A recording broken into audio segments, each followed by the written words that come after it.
Hello students, in the previous video we had seen the lesson, supplementary lesson, A Dilemma by Silas Weir Mitchell. In that we had seen an introduction about the title, about the author, the glossary and the characters involved. We had even seen the outline of the story. Now shall we go into the lesson and read it line by line and then get to know what happens at the end of the story and then the moral of the story. Shall we go into the lesson? A Dilemma by Silas Weir Mitchell. I was just 37 when my uncle Philip died. A week before that, he sent for me, and here let me say that I had never set eyes on him. He hated my mother, but I do not know why. She told me long before his last illness that I need expect nothing from my father's brother.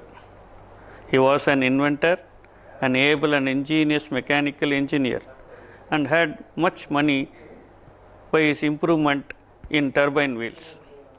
He was a bachelor, lived alone, cooked his own meals, and collected precious stones, especially rubies and pearls. From the time he made his first money, he had this mania. As he grew richer, the desire to possess rare and costly gems became stronger. When he bought a new stone, he carried it in his pocket for a month, and now and then took it out and looked at it. Then it was added to the collection in his safe at the trust company. At the time he sent for me, I was a clerk and poor enough. Remembering my mother's words, his message gave me, his sole relative, no new hopes, but I thought it best to go. Uncle Phillips was on his deathbed. He had sent for his nephew Tom, the protagonist of the story. Tom had never seen his uncle before. His uncle had hated his family, and his mother had warned him, had told him, advised him not to expect anything from his uncle. Tom was now working as a poor clerk, and he was aged 37.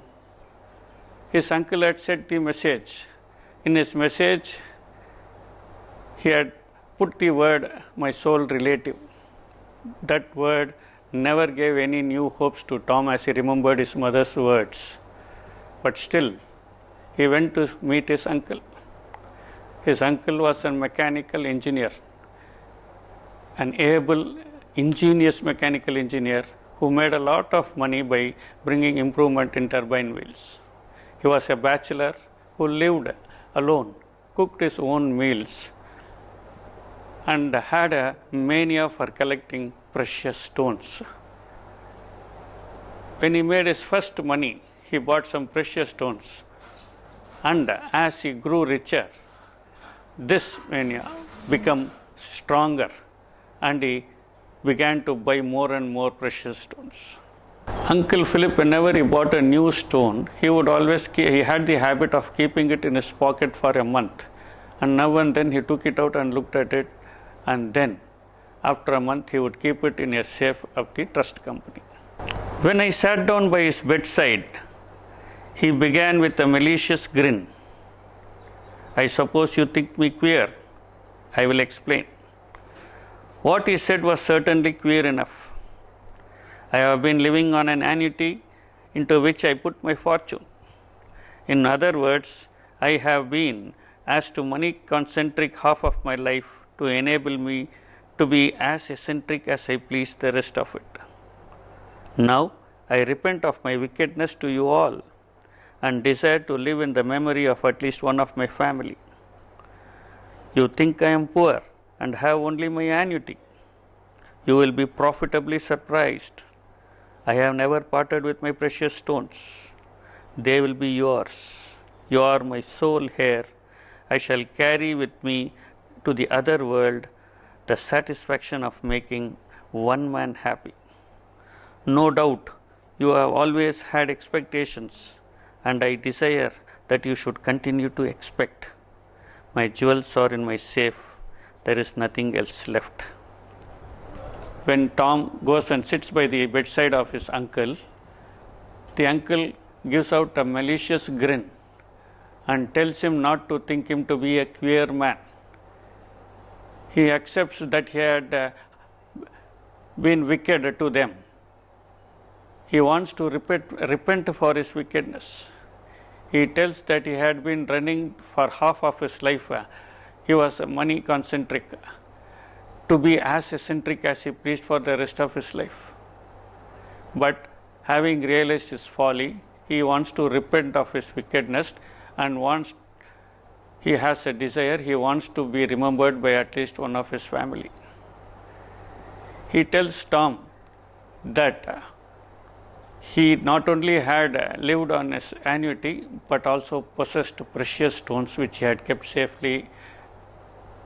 He told Tom that he will be the sole heir after his death, and he will be very happy and die with satisfaction of having at least made one man happy.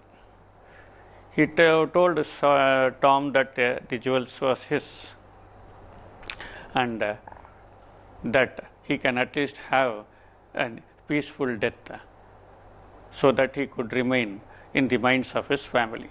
When I thanked him, he grinned over his lean face and said, "You will have to pay for my funeral." I must say that I never looked forward to any expenditure with much more pleasure than to what it would cost me to put him away in the earth. As I rose to go, he said, "The rubies are valuable. They are in my safe at the trust company.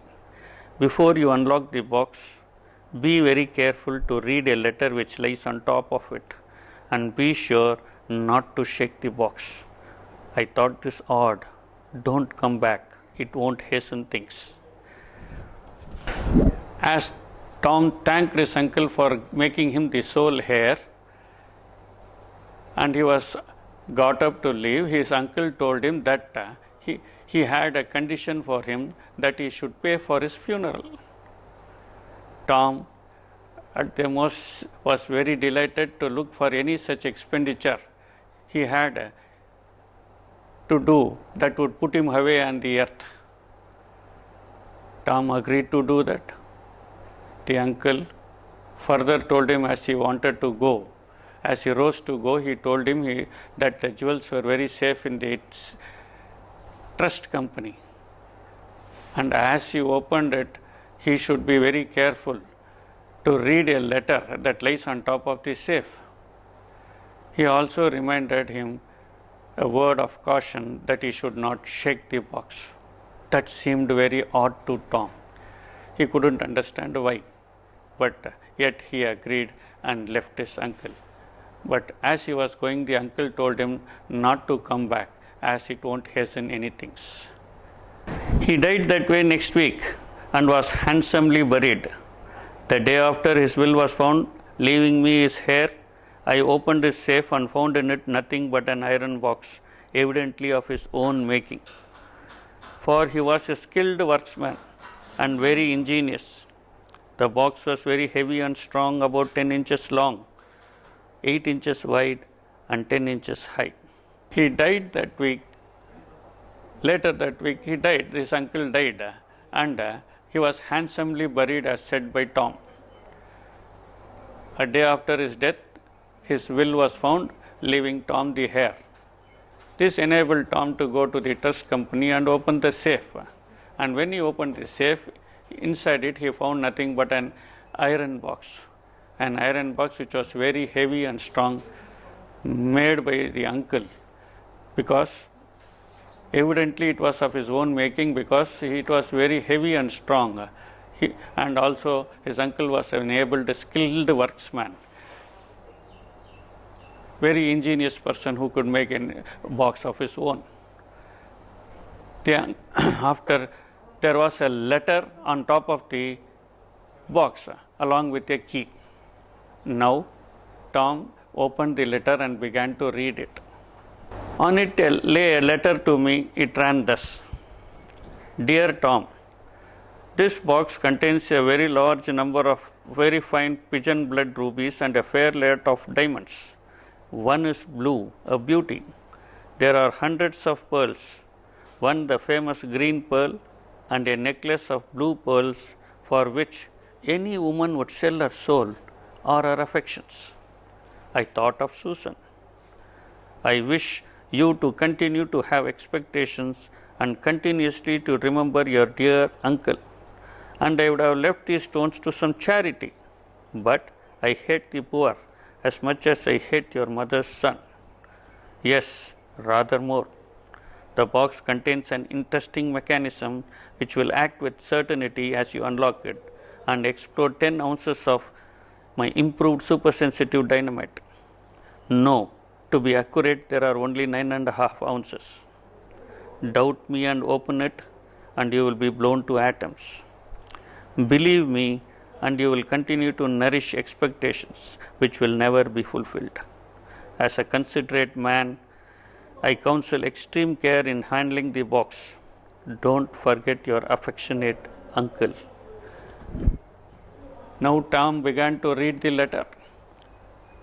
The letter said that the box contained a large number of very fine pigeon red rubies, a large number of diamonds. One is blue, a beauty. There were hundreds of pearls, the famous green pearl, and a necklace with blue pearls for which any woman would sell her soul or her affections, according to the uncle. He also stated that he thought of Susan. Now, he told Tom to continue to have expectations and to continuously to remember his old uncle. He told him that he had mentioned in the letter that he would have left it to some charity, all those precious stones to some charity. But he hated the poor as much as he hated his mother's son, as much he hated Tom's mother's son. It was nothing but he hated Tom. Still, he had left it now for him.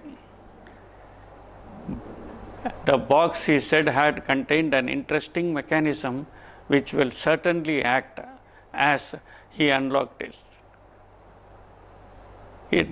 It will activate 9.5 ounces of dynamite, super sensitive dynamite, improved dynamite that he had invented himself. If Tom had any doubt on his uncle's words and opened it, he would be blown to atoms. But if he believed his uncle and opened it, he would continue to nourish expectations which will never be fulfilled. As a considerate man, his uncle concluded the letter that he advised him to handle the box very carefully and remember his affectionate uncle. Now Tom was horrified and left in a state of shock. I stood appalled, the key in my hand. Was it true? Was it a lie? I had spent all my savings on the funeral and was poorer than ever. Remembering the old man's oddity, his malice, his cleverness in mechanic arts, and the patent explosive which had helped to make him rich, I began to feel how very likely it was that he had told the truth in this cruel letter. I carried the iron box away to my lodgings, set it down with care in a closet, laid the key on it, and locked the closet. After reading the letter, Tom was left in a state of shock. He did not know what to do. Was it a lie or was it true? He could not understand. The poor man had spent all his earnings and savings upon the funeral, and he had become more poorer now. He did not know what to do. Remembering that old man's nature, his oddity, his malice, his intelligence, his cleverness in mechanic arts, and the patent explosive which had made him rich, it seemed to him likely that he had in fact told the truth in that cruel letter. He did not know what to do. He simply took that box away to his lodgings, kept it safely in a closet, and the key on the iron box, and locked the closet. Then I sat down, as yet hopeful, and began to exert my ingenuity upon ways of opening the box without being killed. There must be a way.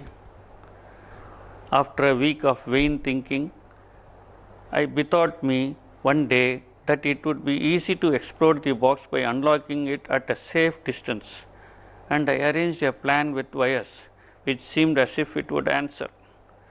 But when I reflected on what would happen when the dynamite scattered the rubies, I knew that I should be none the poorer.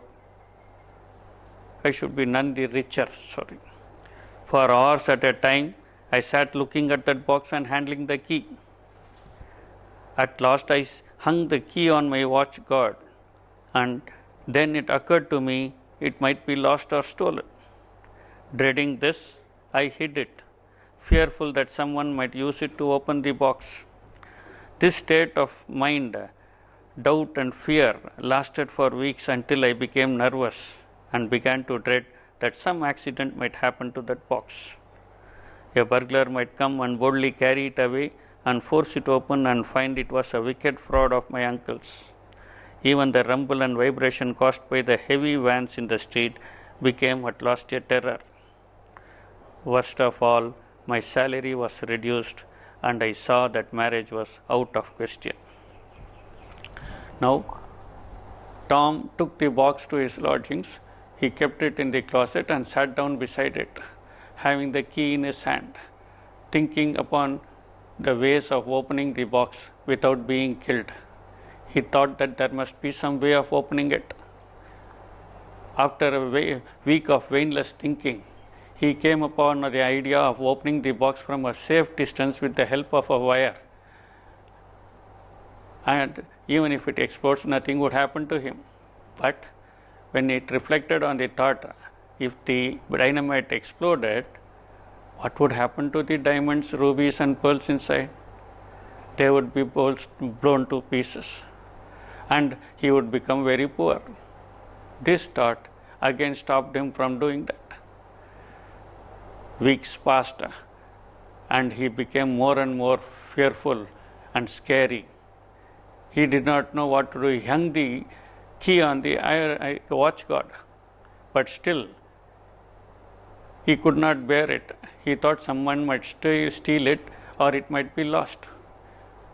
Otherwise, someone might come and open it and the iron box, and it may explode. He did not know what to do.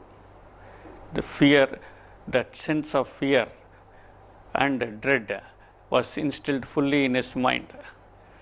He did not know what to do.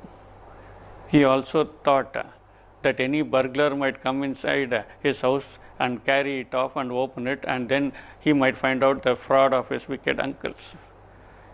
This sort of fear became so high that even the vans and the cars that were going in the streets, the rumble of that car had troubled him now, because his uncle had told him not to shake the box.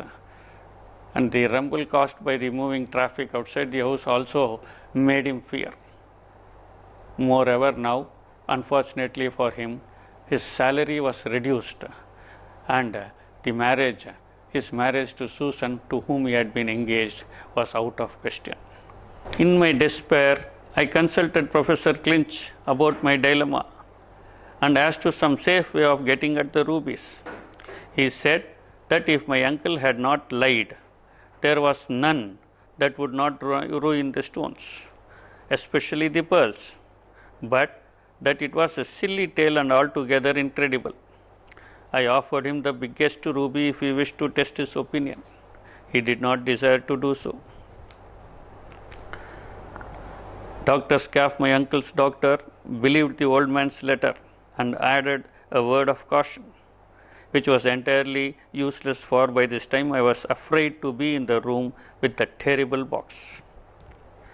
At last the doctor kindly warned me that I was in danger of losing my mind with too much thought about my rubies.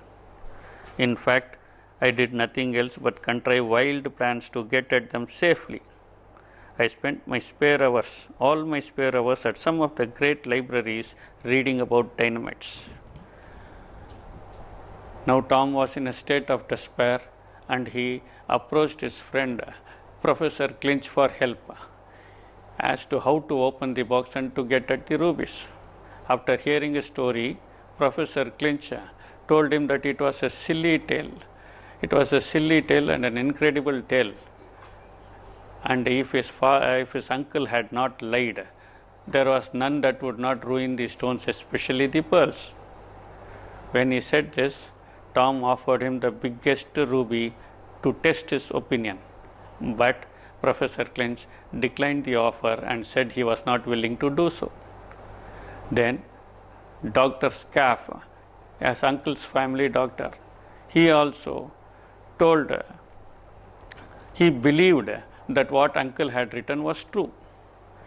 He added a word of caution to Tom, which was entirely useless to him because at the time his fear had gone to a peak where now he was feeling afraid to stay in that room in which the box was.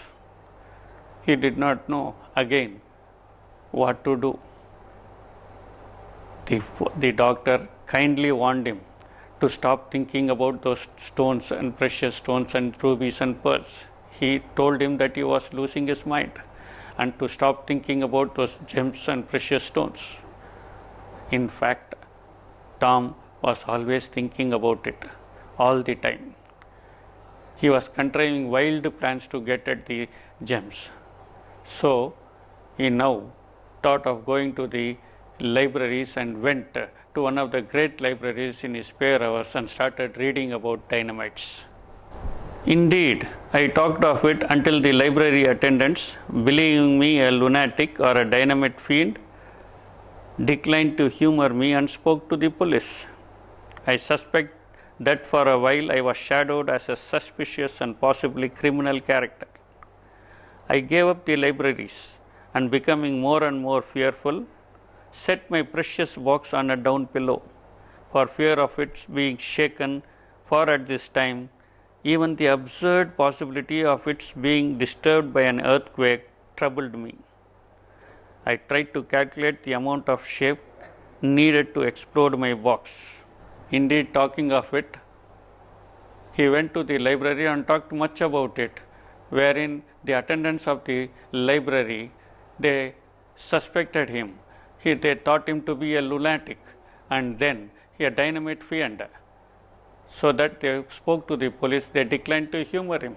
They spoke to the complaint to the police about his nature, that this man was reading a lot and talking about dynamites. And possibly for a while, Tom was shadowed or thought of as a possibly criminal character.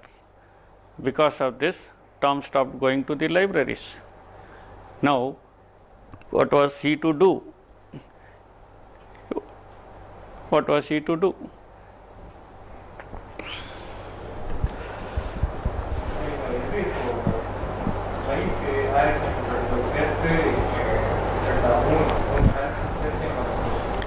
Tom went home and now he became so fearful that he put the iron box he set the iron box on a down pillow such that it might not shake.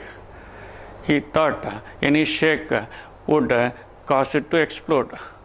He was now in such a state of fear that he had that absurd possibility that it might shake even during an earthquake, which was not possible, but still his state of mind was so that he believed if an earthquake comes, he could not stop the tremble.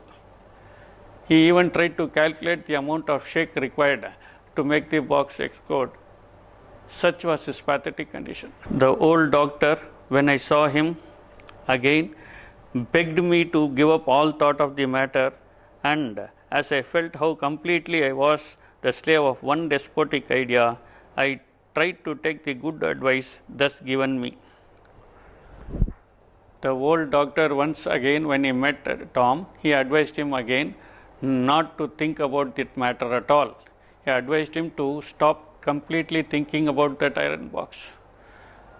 Tom for once realized that he was being a slave to one such despotic idea, and so he thought that he would take the good advice offered to him by the doctor, and he started to follow the advice.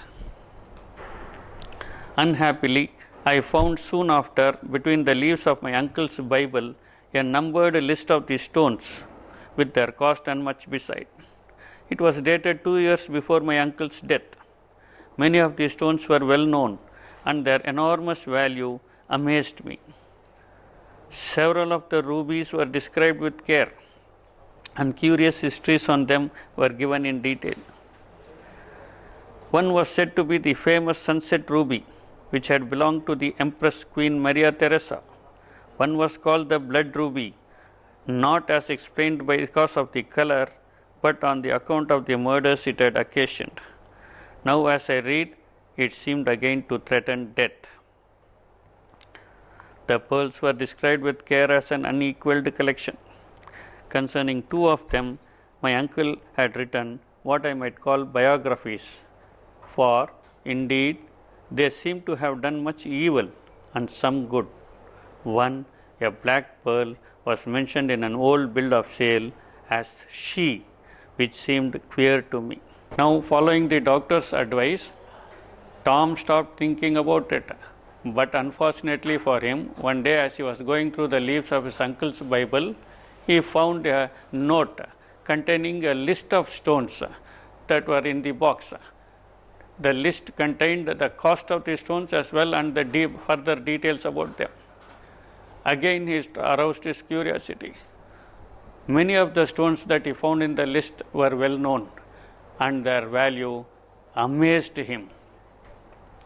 Several of the rubies were very well known and very costly.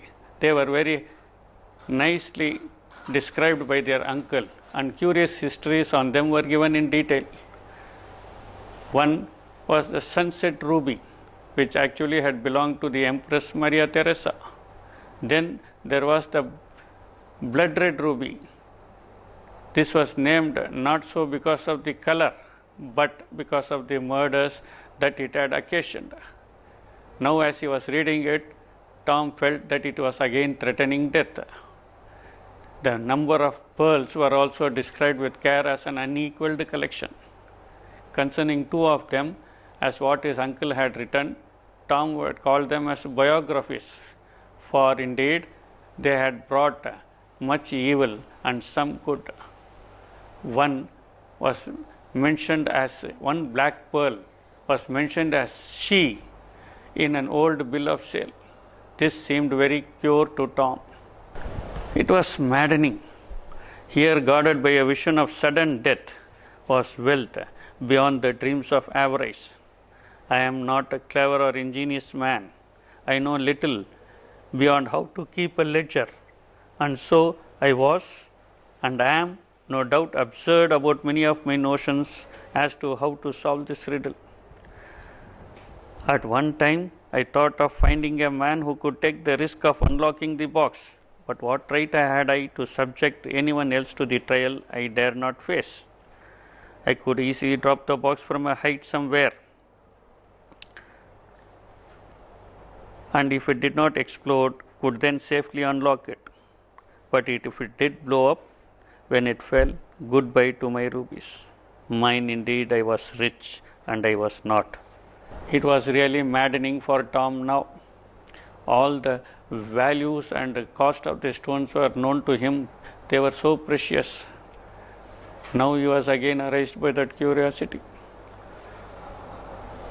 What to do now? He did not know what to do. It was very mind-blowing, for here there was wealth beyond the dreams of avarice, but it was guarded by the vision of death. What to do? He was just a simple man. He was not a clever or ingenious man. He was a simple man who knew nothing beyond keeping a ledger. He is no doubt absurd about many of the notions that he had as to how to solve that riddle. It was still he was very desperate. He did not know what to do. At one time, he even thought of finding a man who would take the risk of opening the box, but his conscience pricked him as to what right he had to put another man to the trial that he dared not face. He could himself, from a height, throw the box down and see if it exploded. If it had not exploded, he would go down and unlock it. But if it did explode, all his rubies would be blasted into pieces and he would become poor. Mine, he said and believed. He was indeed rich, but still he was poor. I grew thin and morbid and so miserable that I at last carried my troubles to my father. Confessor. He thought it simply a cruel jest of my uncle's, but was not so eager for another world as to be willing to open my box. He too counseled me to cease thinking about it. Good heavens, I dreamt about it. Not to think about it was impossible. Neither my own thought, nor science, nor religion had been able to assist me. 2 years have gone by. I am one of the richest men in the city and have no more money than will keep me alive. Tom grew very thin and morbid, and he was so desperate that he carried his troubles now to Father Confessor. When he told the confessor of his story, he listened to it and told him that it is indeed a cruel jest of his uncle. But at the same time, he also was not willing to open the box, as he was not eager to enter into another world, that is to die. Now Tom was left with no option also now, as the father also declined his offer. 2 years went like this. He was the richest man in the city, but he had no more money than to just keep him alive. Susan said I was half cracked like Uncle Philip and broke off our engagement. In my despair, I advertised in the Journal of Science, and I have had absurd schemes sent me.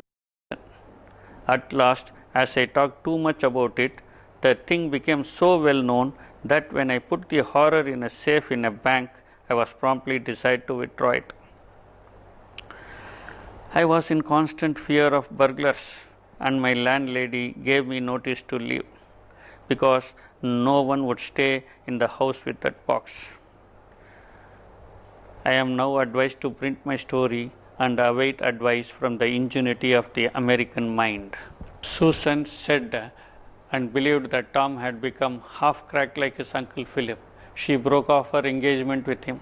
This made him even desperate, and in this desperation, he advertised in the Journal of Science about this box. He also received many absurd schemes by the dozen. By this time, this matter had become so popular and widely known, and everyone came to know about this box. Tom was now constantly in fear of burglars also. He now went to the bank to keep the safe keep it in a safe in the bank. But the bank, having come to know about this, declined to keep it there. They asked him to withdraw it. The landlady where he was staying also asked him to vacate the house, as no one could stay in the house with that box. He was left with no other option but to leave the house. Tom was finally further advised to print his story and then await the result from the ingenuity of the American mind. I have moved into the suburbs and hidden the box and changed my name and my occupation. This I did to escape the curiosity of the reporters. I ought to say that when the government officials came to hear of my inheritance, they were reasonably desired to collect the succession tax on my uncle's estate. I was delighted to assist them. I told the collector my story and showed him Uncle Philip's letter. Then I offered him the key and asked for time to get half a mile away. That man said he would think it over and come back later. Tom was now forced to leave the town and he moved into the suburbs where he had to change his name and occupation. He hid his box safely. He did this so to escape the curiosity of the reporters. One day, when the American government officials came to know of his inheritance, they came to him to collect the succession tax of his uncle's estate. This delighted Tom. He was eager to help them. He told the collector his story and then showed him Uncle Philip's letter. Then he gave him the key and asked him to give him time to go away, at least for half a mile away. The collector then thought it over and told him that he would come back later. This is all I have to say. I have made a will and left my rubies and pearls to the Society for the Preservation of Human Vivisection. If any man thinks this account a joke or an invention, let him coldly imagine the situation. Given an iron box known to contain wealth and to contain dynamite, arranged to explode, when the key is used to unlock it, what would any sane man do? What would he advise? Finally, this is what Tom had to say in the concluding part. Finally, Tom says that he had made a will and left the contents of the iron box to the Society for the Preservation of Human Vivisection. He had no option. He had no other option. Sanity at the end prevailed and he did this. He donated his treasure to the vivisection. He even questioned if any other man questioned his action as an invention or anything, his account as an invention.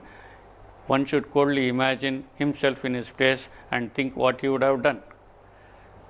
What would a man do, he said, when given a box containing wealth as well as dynamite that would explode as you unlock it? What would any sane man do, was the question put forward by Tom, and what would he advise? This was the question put forward by Tom.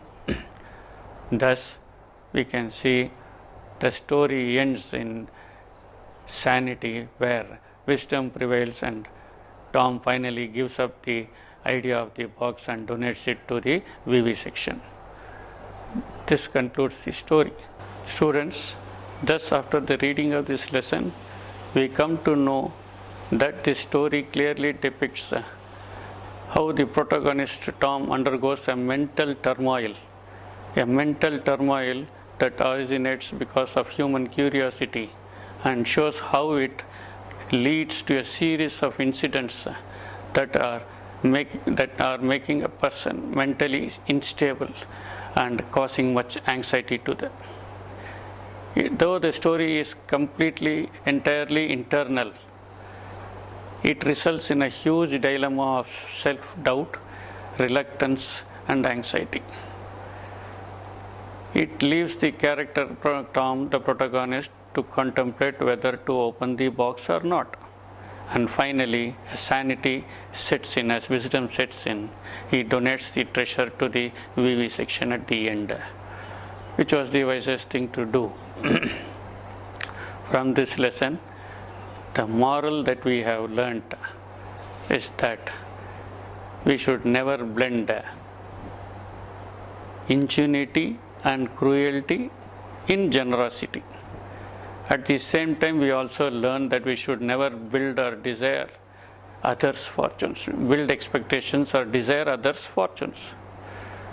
We are the architect of our own fortunes.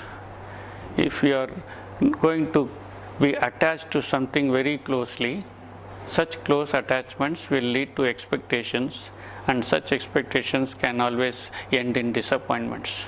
We should never get attached too closely like that. We should believe in our own selves and build our own fortune, as we are the architect of our own fortune. Children, I hope you have understood the lesson well, and I advise you to write those paragraphs and practice practice writing the paragraphs given at the end of the lesson. Until we meet next, stay home, stay safe, stay tuned and stay learned.